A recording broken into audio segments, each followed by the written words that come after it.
আমি একটি আলোচনা শুনেছি জনাব তারেক রহমান সাহেবের। তিনি দেশে আসার পরে প্রথম দিন যিনি বক্তব্য দিয়েছিল সেদিনই বলেছিলেন তিনি যে আমরা যদি দেশে ক্ষমতায় যেতে পারি, যারাই যাকে আমরা চাই, আমাদের নবী করিম সাল্লাল্লাহু আলাইহি সাল্লাম যেই ন্যায় নীতির সাথে বিচার করেছেন সেই ইনসাফের বিচার আমরা বাংলাদেশে করব, এই বক্তব্যটা তিনি দিয়েছেন এবং আমি আমার ফেসবুকে সেটা পোস্ট করেছি। আমি বলেছি যদি এমনটাই হয় তবে আমরা আপনাদের প্রতি খুশি, ঠিক না ঠিক? এরপরে আবার গতকাল দেখলাম মির্জা ফখরুল ইসলাম আলমগীর সাহেব বলেছেন যে আমরা কোরআন সুন্নাহ ভিত্তিক রাষ্ট্র গঠন করতে চাই। যদি সত্যি আপনারা হৃদয় থেকে বলে থাকেন, অবশ্যই কে কোন দল করে এটা জানি না, যারাই আল্লাহর কোরআনের পক্ষে থাকবে তাদের পক্ষে আমরা আছি না নাই? আর যদি আল্লাহর কোরআনের বিরোধী কেউ হয়ে যান, সেটা যদি জামাতে ইসলামী হয়, তাও তাদের পক্ষে আমরা নাই। আল্লাহর কোরআনের পক্ষে যদি বিএনপি বলে বিএনপির সাথে আমরা আছি, আর আল্লাহর কোরআনের বিরুদ্ধে যদি জামাতে ইসলাম বলে তাদের সাথে আমরা নাই। এখানে কে কোন দল ওইটা নয়, বরং মূল বিষয় হচ্ছে আল্লাহর কোরআনের পক্ষে কারা আছে, ইসলামের পক্ষে কারা আছে। ইসলামের পক্ষে, আল্লাহর পক্ষে, দেশের পক্ষে যারাই থাকবে তাদের পক্ষে আমরা আছি না নাই? দলমত নির্বিশেষে কথা একটাই, ইসলামের পক্ষে আছেন, আমরা আপনাদের সাথে আছি। দেশ তো 90% মুসলিম, কথা ঠিক না ঠিক? সেই জন্যে এমন কোনো কথা বলা যাবে না যে কথা বললে যে শরিয়ার আইন মানি না অথবা আল্লাহর কোরআনের ওই কথাটা মানি না, এমন বলা যাবে না। বরং বলতে হবে পরিপূর্ণ কোরআন সুন্নাহ আমরা মানি এবং সে অনুযায়ী আমরা চালানোর চেষ্টা করব। পুরোপুরি তো চালাতে নাও পারেন, তবে এতটুকু আপনাদেরকে প্রতিজ্ঞাবদ্ধ হতে হবে। তাহলে আশা করা যায় যারাই এই কথার উপর অটল অবিচল থাকবেন ইনশাল্লাহ। এবং এটা আমাদেরকে এখন দেখাতে হবে কিভাবে আচরণ সুন্দর করতে হবে, দেশের মানুষের সাথে ভালো ব্যবহার করতে হবে এবং দেশের মানুষকে এমন একটা আদর্শ উপহার দিতে হবে যে আদর্শ দেখে মানুষ বুঝবে আসলেই যে আসলেই আপনারা এই আল্লাহর কোরআন এবং সুন্নাহ ভিত্তিক রাষ্ট্রের বাইরে আপনি যাবেন না।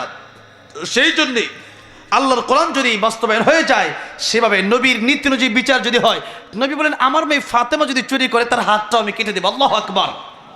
ওই রকম নীতি যদি হয়ে যায়, দেশে চোর থাকবে না, ডাকাত থাকবে না, দর্শনকারী থাকবে না, চাঁদাবাজ থাকবে না, দুর্নীতিবাজ থাকবে না।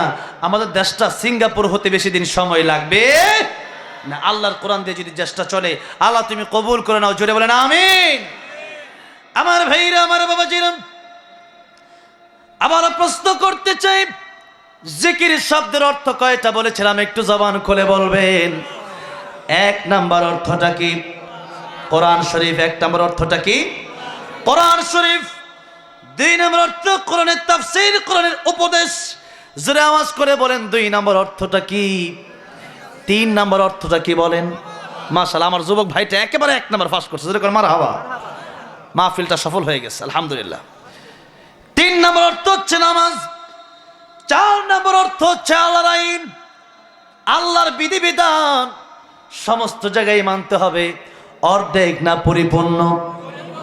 ইয়া আইয়ুহাল্লাযীনা আমানু দুখুলু ফিস-সিলমি কাফা।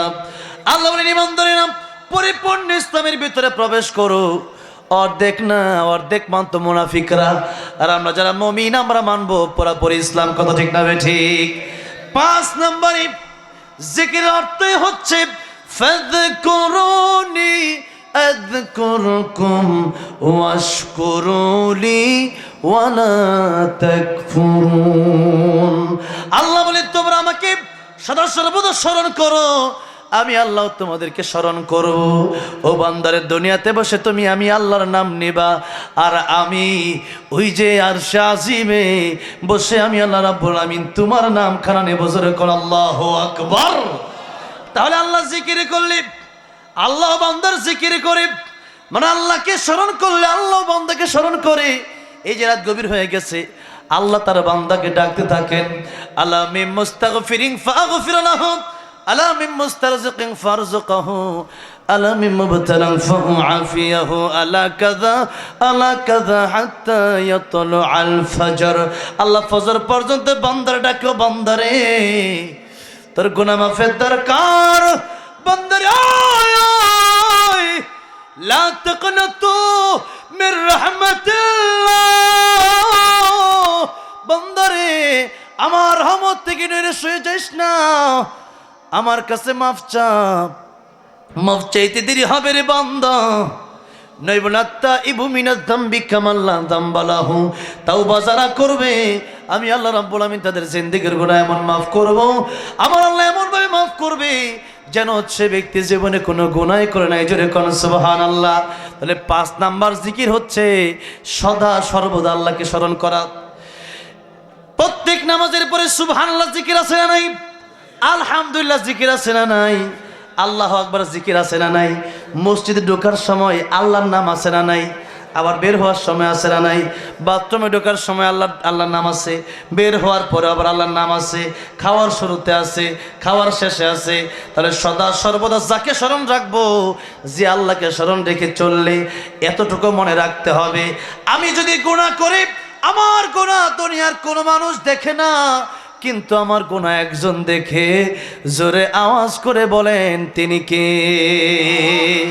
সে আল্লাহ আমাকে দেখতেছেন এই কথা চিন্তা করে সারা জীবন যদি চলতে পারি এভাবে আল্লাহকে যদি স্মরণ করতে পারি আমার আপনার জীবন হয়ে যাবে সুন্দর এই তাকওয়ার মাধ্যমে আমার আপনার স্থান হবে জান্নাতে এই জন্য ফাইনাল জান্নাতা হিয়াল মাওয়া আমার আপনার স্থান হবে জান্নাতে ও আম্মা মান খাফা মাকাম রাব্বিহি ওয়া নাহান নাফসা আনিল হাওয়া যদি আল্লাহকে স্মরণ করে করে খালি জবানের সুবহানাল্লাহ নয় অন্তরের মাধ্যমে আল্লাহকে স্মরণ করতে হবে যে আমার আল্লাহ আমার দেখতেছেন আমি যেখানে যাই না কেন কেউ দেখে না দেখে কে আল্লাহ এই চিন্তা রেখে চলবেন তো ইনশাআল্লাহ এই 5 জিকির যারা করতে পারবেন তারা গ্যারান্টি তারা জান্নাতি জোরে কোন সুবহানাল্লাহ যে এই 5 জিকিরের কথা আমি বলছি 5 জিকির যদি মেনে নিতে পারেন গ্যারান্টি জান্নাতি কোনো সন্দেহ নাই সুবহানাল্লাহ বলেন তাহলে বুঝেন কি আলোচনা হয়েছে এখন যদি না শোনেন পরেও তাহলে আপনার পস্তাতে হবে আপনাকে আমার দরকার ছিল সতর্ক করা আপনাকে সতর্ক করে দিলাম কিভাবে আপনাকে কোরআন শিখবেন এবং এর ব্যাখ্যা বুঝে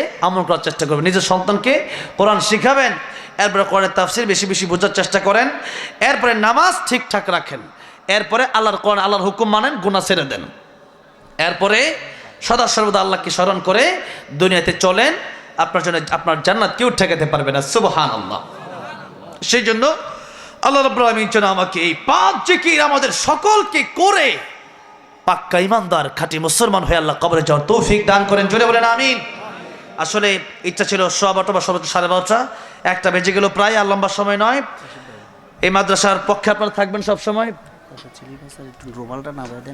একটু আমাদের অনেকে দান করছে শহীদুল ইসলাম সাহেব 5,000 টাকা মোহাম্মদ বাহার সাহেব 1,000 ইউনুস আলী সাহেব 3,000 আমার মরণ আসবে কখন কেউ তো জানে না আমার মরণ আসবে কখন এই দুনিয়া চির জীবন থাকার জায়গা না অন্ধকার কবর যে আমার আসল ঠিকানা এই দুনিয়া চির জীবন থাকার জায়গা না অন্ধকার কবর যে আমার আসল ঠিকানা সবাই রেখে আমায় চলে যাবে সঙ্গী হবে না সবাই রেখে আমায় চলে যাবে সঙ্গী হবে না আমার মরণ আসবে কখন কেউ তো জানে না আমার মরণ আসবে কখন সুতরাং কার মরণ কখন হবে কারো জানা নাই এখনো যদি কোরআন না শেখেন এখনো যদি সন্তানকে কোরআন না শেখান নিজে কোরআন শেখার এবং আমল করার দরকার এখন থেকেই আছে না নাই এখন থেকে কোরআন শিখতে হবে আমল করতে হবে সন্তানকে মাদ্রাসায় ভর্তি করা দিতে হবে সন্তানকে ডক্টর ইঞ্জিনিয়ার বানান তাতে কোনো আফসোস নাই সন্তানকে জজ উকিল ব্যারিস্টার বানান তাতে কোনো আফসোস নাই কিন্তু সন্তান যদি কোরআনের শিক্ষা না নিয়ে কবরে যায় এই সন্তানের কবর কি অবস্থা হবে আল্লাহ মাহমুদ জানে। কিন্তু কোরআনটা শিখে তদনুযায়ী যদি আমল করে সন্তানটা কবরে যেতে পারে, শুধু সন্তান নয়, সন্তানের মা বাপের ব্যাপারেও আল্লাহ রাব্বুল আলামিন সুসংবাদ দিয়েছেন জান্নাতের। জোরে কোন সুবহানাল্লাহ। হযরত ঈসা আলাইহিস সালাম রাস্তা দিয়ে যাচ্ছেন, দেখলেন একটা কবর আযাব হয়। আবার রাস্তা দিয়ে আসতেছেন, দেখলেন কবর আযাবটা মাফ হয়ে গেছে, কবরটা জান্নাতের বাগান হয়ে গেছে। ঈসা আলাইহিস সালাম জিজ্ঞাসা করলেন, আল্লাহ গো, এই কবরে এতক্ষণ আযাব ছিল, এখন কেন আযাবটা বন্ধ হয়ে গেল? আমার আল্লাহ ডেকে বলেন, ও আমার পয়গম্বর ঈসা, এই কবরে এতক্ষণ আযাব হওয়ার কারণ হচ্ছে এই কবরের লোকটা জাহান্নামী ছিল, কিন্তু এখন আপনি যাওয়ার পথে কেন মাফ করে দিলাম? কারণ লোকটার একজন বিধবা স্ত্রী ছিল, তার একজন এতিম সন্তান ছিল। এতিম সন্তানটার একটু আগে মাদ্রাসায় কোরআনের তালিম দেওয়ার জন্যে এই লোকটার বিবি তার সন্তানটাকে মাদ্রাসায় ভর্তি করে দিয়েছে। সন্তান যখন পড়ল বিসমিল্লাহির রহমানির রহিম, এই সন্তান যখন আমি আল্লাহরে আল্লাহ বলে ডাক দিচ্ছে, রহমান বলে ডাক দিচ্ছে, রহিম বলে ডাক দিচ্ছে, আমি আল্লাহ রহমান, আমি আল্লাহ রহিম, আমি আল্লাহ যদি রহমান হই, আমি আল্লাহ যদি রহিম হই, তাহলে এই সন্তানের বাবারে আমি কেমনে কবরে আযাব দেই? আমি আল্লাহ রাব্বুল আলামিন এই সন্তানের এতিম সন্তানের ওসিলায় বিসমিল্লাহির রহমানির রহিম পর ওসিলায় এই কবরের আযাব আমি আল্লাহ রাব্বুল আলামিন মাফ করে তার কবর আমি আল্লাহ জান্নাতের বাগান বানিয়ে দিয়েছি। তাহলে চিন্তা করে দেখুন, একজন মানুষের সন্তান যদি বিসমিল্লাহির রহমানির রহিম পড়ার কারণে তার বাবার কবরটা জান্নাতের বাগান হয়ে যায়, যেই বাবার সন্তান কোরআনের হাফেজ হয়ে যায়, আলেম হয়ে যায়, যেই বাবার সন্তান মুফাসসির হয়ে যায়, যেই বাবার সন্তান আল্লাহর ওলি হয়ে যায়, ওই বাবা মার দাম কম না বেশি? আমার ভাইরা, আমার বাবাজিরা, সেই জন্য কোরআন নিজেও শিখতে হবে, সন্তানকেও কোরআন শেখাতে হবে। কারণ ইয়া আইয়ুহাল্লাযীনা আমানু কু আনফুসাকুম ওয়া আহলিকুম নারা। আপনি কোরআন শিখলেন, আপনি নামাজ পড়লেন, সন্তান নামাজের সময় ঘুমায় আছে, এই সন্তান কিয়ামতের কঠিন ময়দানে আপনার বিরুদ্ধে বিচার দায়ের করবে। আল্লাহ, আমার বাবা কোরআন শিখায় নাই, নামাজের কথা বলে নাই, তাই পড়ি নাই, আমার বাবার আগে জাহান্নামে দেন, জোরে কোন নাউযুবিল্লাহ। তাহলে বলেন, বাবা মার লাঞ্ছিত হতে হবে কিনা? কোরআন শিক্ষা দিলে লাঞ্ছিত হতে হবে। আমার ভাইরা, আমার বাবাজিরা, এবার আসুন আবার জিজ্ঞাসা করতে চাই, জিকির শব্দের অর্থ কয়টা? প্রথমটা কি? প্রথমটা কি? কোরআন শরীফ শিখতে হবে। কোরআন শরীফ যার অশুদ্ধ তার নামাজ অশুদ্ধ, নামাজ যার অশুদ্ধ তার কিছুই ঠিক নেই, জাহান্নামে যেতে হবে। এবার আসুন আমার ভাইরা, আমার বাবাজিরা, কোরআন শরীফের 2 নম্বর ব্যাখ্যা তাফসীরে কাবীরে আল্লামা ইমাম ফখরুদ্দীন রাজি রাহমাতুল্লাহ আলাইহি লিখেছেন, ফাযাক্কির বিল কুরআনি মান ইয়াখাফু ওয়াঈদ।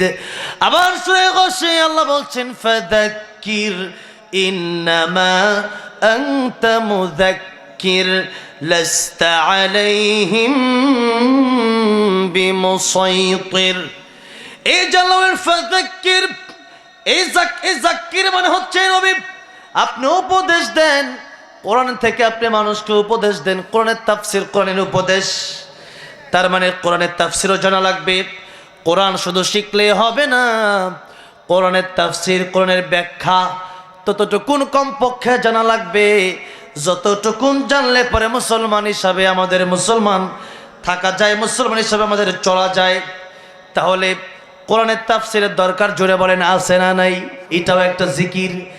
সংক্ষিপ্ত করে দিচ্ছে 3 নম্বরে আল্লাহ বলছেন সূরা জুমুয়া, আইয়ুহাল্লাযীনা আমানু ইযা নুদিয়া লিস-সালাতি মিন ইয়াউমিল জুমুআতি ফাসআউ ইলা যিকরিল্লাহি ওয়া যারুল বাই'। হে বান্দারা, জুমার দিন যখন আজান দেওয়া হয়, নামাজের দিকে তোমাদেরকে ডাকা হয়, ফাসআউ, তখন তোমরা দৌড়াও, ইলা যিকরিল্লাহ, আল্লাহ জিকিরের দিকে। মানে হলো জুমার দিন আল্লাহ যেতে বলেছেন মসজিদে সুবহানাল্লাহ শুধু পড়ার জন্য নাকি নামাজ পড়ার জন্য? নামাজ পড়ার জন্য। এখানে জিকির মানে নামাজ। তাহলে জিকির শব্দের 3 নম্বর অর্থ হচ্ছে নামাজ। জোরে আওয়াজ করে বলেন, জিকির শব্দের 3 নম্বর অর্থ কি? নামাজ। জাহান্নামীরা যখন জাহান্নামে চলে যাবে, জান্নাতীরা যখন জান্নাতে চলে যাবে, জান্নাতীরা তখন জিজ্ঞাসা করবে, ও জাহান্নামীরা কেন জাহান্নামে গেলা? ইয়াতাসাআলুনা আনিল মুজরিমিন মা সালাকাকুম ফি সাকার। জাহান্নামীদেরকে প্রশ্ন করলে পরে জাহান্নামীরা সূরার মধ্যে শ্রেষ্ঠ আল্লাহ বলেন 4টা উত্তর তারা তখন দিবে। 1 নম্বর উত্তর হচ্ছে ক্বালু লাম নাকু মিনাল মুসাল্লিন, নামাজ পড়ি নাই, নামাজ পড়ি নাই। নামাজ না পড়ার কারণে আজকে জাহান্নামে আসা লাগলো। নামাজ 5 ওয়াক্ত, নামাজি 5 প্রকার, ফলাফল 5 প্রকার। এই ওয়াজ করতে গেলে কয়েক ঘন্টার প্রয়োজন। আজকের সে আলোচনা করব না, শুধু এতটুকু মনে রাখবেন, নামাজ যারা 4 ওয়াক্ত পড়েন অথবা 3 ওয়াক্ত অথবা শুধু জুমা পড়েন, 5 ওয়াক্ত যারা পড়েন না, 4 ওয়াক্ত পড়েন, 1 ওয়াক্ত পড়লেন না, এই 1 ওয়াক্ত না পড়ার কারণে আপনাকে জাহান্নামে চলে যেতে হবে। তাহলে আজকের সমাজে 5 ওয়াক্ত নামাজি বেশি না সাপ্তাহিক নামাজি বেশি? বলেন বলেন। সাপ্তাহিক নামাজি বেশি, জুমার দিন নামাজি বেশি, আর 5 ওয়াক্ত নামাজি। আপনি মনে করছেন আপনি জান্নাতে চলে যাবেন, এত সহজ নয়। এই 1 ওয়াক্ত কেন পড়লেন না, যেন আপনাকে জাহান্নামে যেতে হবে। এখন থেকে তাওবা করে এখন থেকে 5 ওয়াক্ত পড়তে হবে। আপনি মনে করেন শীত এটা ওইটা, এত শীত ওইটা দেখার ব্যাপার না, এটা পরীক্ষার হল, এখানে পরীক্ষা দিতে হবে। আর দুনিয়া সিজনুল মুমিন ওয়া জান্নাতুল কাফির, এটা জেলখানা, এখানে কষ্ট করেই নামাজ যেতে হবে, কষ্ট করতে হবে, এখানে কষ্ট করবেন। আর দুনিয়া মাজরাআতুল আখিরা, এটা আখিরাতের কর্মক্ষেত, কাজের জায়গা, কর্মস্থল, এখানে কাজ করবেন তো আখিরাতে বেতন পাবেন, এখানে কাজ করবেন না তো আখিরাতে বেতনে জাহান্নামে যাওয়া লাগবে। আমার ভাইরা, আমার বাবাজিরা, তাহলে কষ্ট হলেও নামাজ আমাদের পড়া লাগবে, এটা পরীক্ষার হল। কিছুদিন কষ্ট করেন না, জীবনে কবরে যাওয়ার পরে হাজার হাজার বছর ঘুমাতে পারবেন। জান্নাতে যাওয়ার পর আর ঘুমই নাই, ঘুম হলো মৃত্যুর ভাই। জান্নাতে যাওয়ার পরে কোনো ঘুমই নাই, কষ্ট নাই। শরীর দুর্বল না হলে ঘুম আসবে কেন? ঘুমই নাই।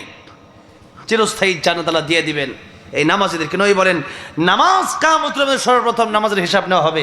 নামাজ যার ঠিক তার সব ঠিক, জান্নাতে চলে যাবে। নামাজ যার ঠিক নাই তার সব ব্যাটিক হয়ে যাবে। আর কি হিসাব? প্রথম হিসাবে ধরা, যাও জাহান্নামে যাও। আমার ভাইরা, আমার বাজু, তাহলে নামাজ 5 ওয়াক্ত। নামাজ কয় ওয়াক্ত পড়া লাগবে?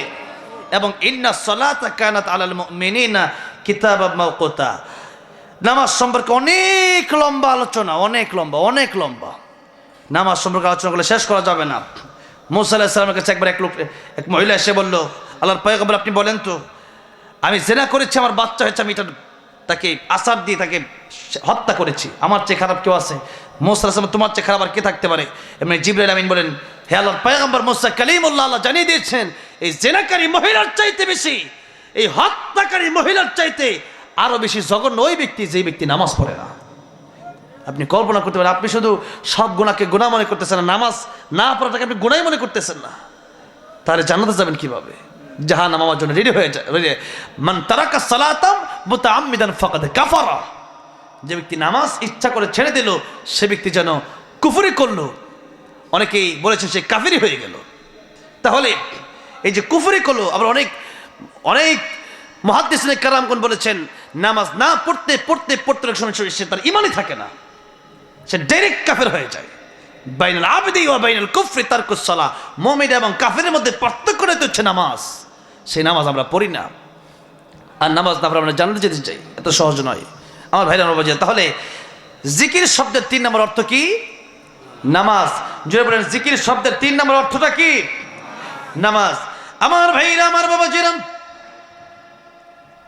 4 নম্বরের জিকির অর্থ আল্লাহ বলছেন, ওয়ামান আ'রাদা আন যিকরি ফাইন্না লাহু মাঈশাতান দানকা ওয়া নাহশুরুহু ونحشره يوم القيامة أعمى আল্লাহ বলেন আমার জিকির থেকে যারা মুখ ফিরিয়ে নেবে, মানে আল্লাহর কোরআনে যত বিধান আছে সমস্ত বিধান থেকে যারা মুখ ফিরিয়ে নেবে তাদের জন্য জীবন হবে সংকীর্ণময় জীবন।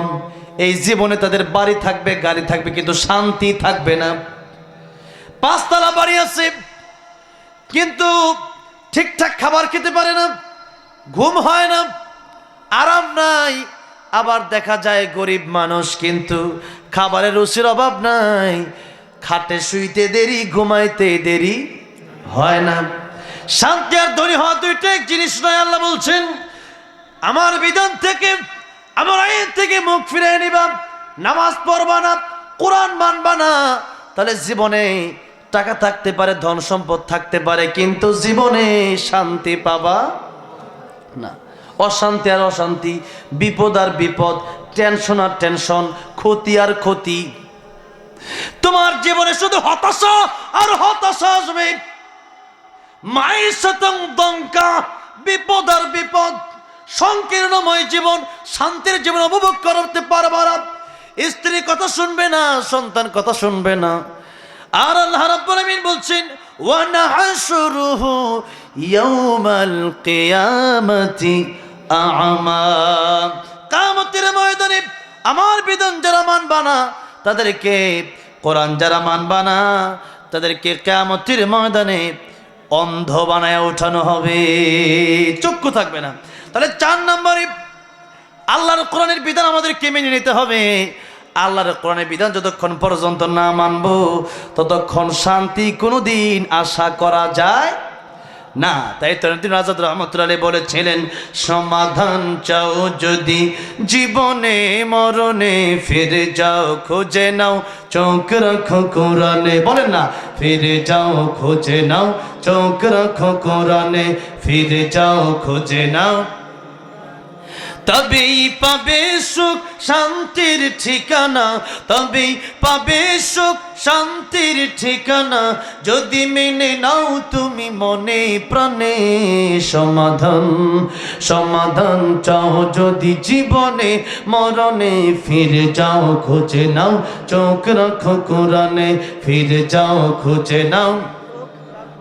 এ বাণী সকলের নয় শুধু মুমিনের, যারাই চলবে মেনে ফল পাবে কোরআনের। ঘরে বলো কি বা রাষ্ট্রে বলো, ঘরে বলো কি বা রাষ্ট্রে বলো, ঘরে থাকলে হবে না, রাষ্ট্রীয় দরকার আছে কোরআনের। রাষ্ট্রীয় কোরআনের, সংসদেও কোরআনের দরকার আছে না নাই? আমরা ইনশাআল্লাহ আগামীতে আল্লাহর কোরআন দিয়ে দেশকে পরিচালনা করতে চাই, ঠিক না ঠিক? রাজি আছেন? কারা কারা তো হাত দেখতে চাই? নারাই তাকবীর, আল্লাহু আকবার, নারাই তাকবীর, আল্লাহু আকবার, আল কোরআনের আলো, ঘরে ঘরে আলো, আল হাদিসের আলো, ঘরে ঘরে আলো, নারাই তাকবীর। হাত নামান। আমার ভাইরা, আমার বাবাজিরা, আমি বড় খুশি হয়েছি।